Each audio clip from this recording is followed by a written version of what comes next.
news, but unfortunately yesterday we got some not good news about Cam Sutton, and it was kind of fun trying to process it in real time and spitball some things and like some ideas of how you could fix the team, or if he's going to be off the team, if we should judge him, if we need to wait for some facts. It was definitely a whirlwind, but now we've had a night to sleep on it. I've caught a big part of E&E and Woodward heavyweights as well, watching you guys all break it down. You guys do a great job. Matt Broder has been basically like, his phone right by his side waiting for any news that could be heard. But I think at some point, we have to take it to the football side of things, which we did to some extent yesterday. But we've had a night to process it a little bit, and I think we have to at least prepare as fans for the possibility that Cam Sutton will not be there next year.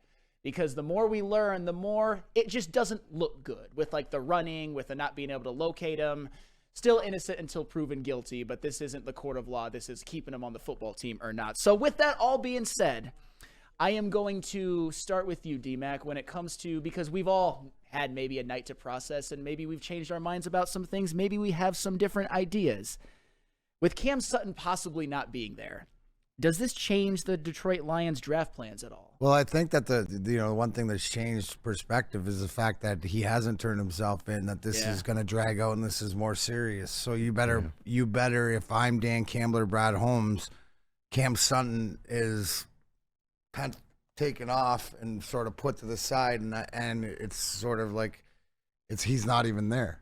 I gotta act like I'm not even gonna have him, right? So now does that change? Does this, you've made changes and you've improved the cornerback room, but does this change your draft mentality now that we were talking about it yesterday about moving up and really having the option to do anything? Well, this sort of changes it. And does that make one of the cornerbacks, whether it's Kool-Aid, whether it's whoever guys' names that you're bringing up, more of a priority? And I think that it probably does.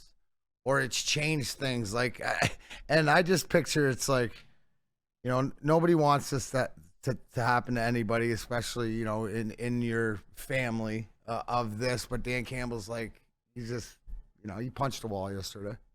Yeah. I mean, he hit the weights extra hard. It's that's like one of those. Yeah. And you know what? Listen, I've been the Cam Sutton, not to the extent, so to speak, but been the come on, man, like whatever else. So, but what good teams do, right, Sam? And it doesn't matter who this is. Let it a lesson to be learned. This goes along the ways. We always think that when Dan Campbell's talking about losing starters, he's talking about injuries. This is, for lack of a better term, a long-term injury. So what are you going to do now?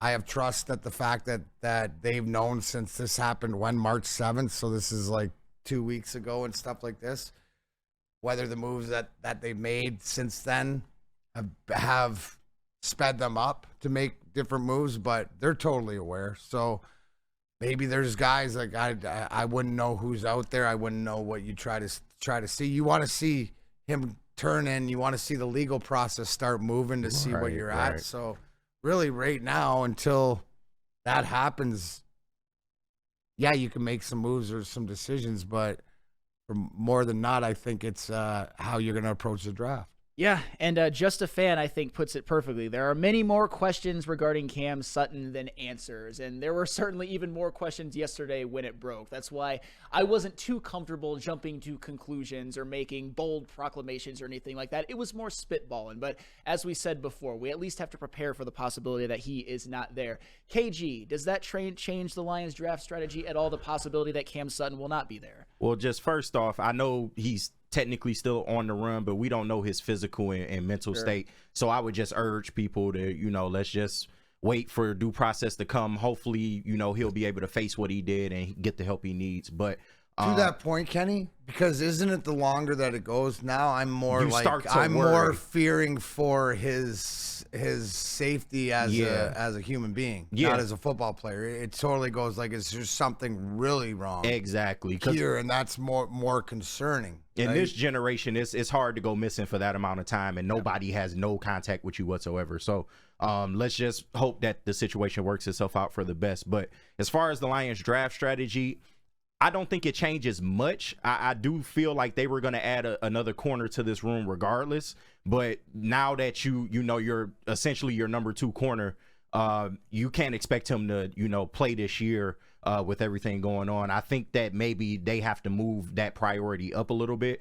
Maybe second round, maybe first round. We don't know, but I definitely think that they were going to draft a corner regardless. But I mean, we'll see. We'll see. But definitely, I would more so like a higher tier corner. Maybe move up for one if you can. But yeah, we just got to see how the situation plays out. Yeah, and I have to throw this out there as well. I have no idea if there'd be any clauses if he is found guilty of something. I'm still jumping to some conclusions, but Cam Sutton's dead cap is $19 million. I'm just throwing that out there. We shall see how it all plays out. I just wanted to get that out in the air. Spend Mo Rex. Does this situation with Cam Sutton and him possibly not being there, does that affect the Lions draft plans in your estimation? Yeah, and again, just to reiterate what KG said, you just hope the guy's okay. Absolutely. Yeah. You hope the victim is okay and healthy, but of course, as being a professional athlete and a guy who's pretty noticeable in the community, not in touch with anybody or not seen by anybody for 2 weeks, you start to worry a little bit about his health and his safety. But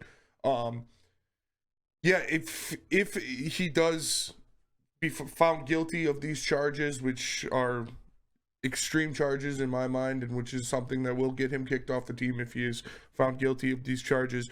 Yeah, it's you got to look at it a little harder, and they've already met with guys like Kool-Aid McKinstry in pre-draft meetings. They met with Quinyon Mitchell in pre-draft meetings. So it's not like cornerback was completely off the board at 29 before this, but it definitely jacks it up a little bit if the process is found that it's true and he did these things and isn't a part of the Lions anymore. Then that is definitely something you're going to have to look into. It's such a tough thing for a young team to process, or at least I would have that estimation, especially a team like the Detroit Lions that is built on high character guys, Dan Campbell guys, young drafted guys who not only are very, very talented players, but they're also high character guys. They're not dicks, as Neil Rule would say. And I'm not saying that anything about Cam Sutton. It's just that's what we thought that Cam Sutton was, and maybe he still is. I'm not trying to jump to too many conclusions, but like you guys have both said, hope he's okay. Hope the victim's okay. Hopefully he can be located soon, and we can get this all sorted out. Because I'm sure even the coaching staff and Brad Holmes and his teammates, they're worried about him too, and they're probably thinking, what the heck is going on? I mean, D-Mac, I know you've been in a lot of locker rooms. I mean, what could a situation like this do to like a young locker room? Well, that's, I don't think this is as much of a young locker room. I think the concern, right, the biggest concern, you haven't seen the guy in 2 weeks. This is out of character for whatever else, so there's something bigger at play. Mental health's a huge thing, so without speculating, what you need to do in times like these or when things like this happen is you get tighter. So those guys are communicating, making sure they're checking in with each other. Hey, are you okay? Are you okay? We didn't see this happen. It's the same sort of things, as losing guys. This can galvanize, but this goes to show you how strong the culture is in there. Guys do care about each other, so that's one of the things they're definitely checking on each other, because I think from everything that I'm hearing is that nobody saw it coming. And this is out of character, and we all said this yesterday. I mean, it's not in the bingo card that this is Cam Sutton. He seemed like the, consummate, professional, the way he talked and stuff, but it just goes to show you that you never know. You never know what somebody. I just want, for the human being, let's forget the fact, okay, you know what, Cam Sutton's not here. He may, for lack of a better term, he had a workout injury in the off season and he's not available for the whole year. That's the mentality, and I think that's more the mentality coming out of there. But Dan Campbell, Brad Holmes, and the coaching staff and everybody, not just the players reaching out to each other, the coaching staff's reaching out to everybody, checking it.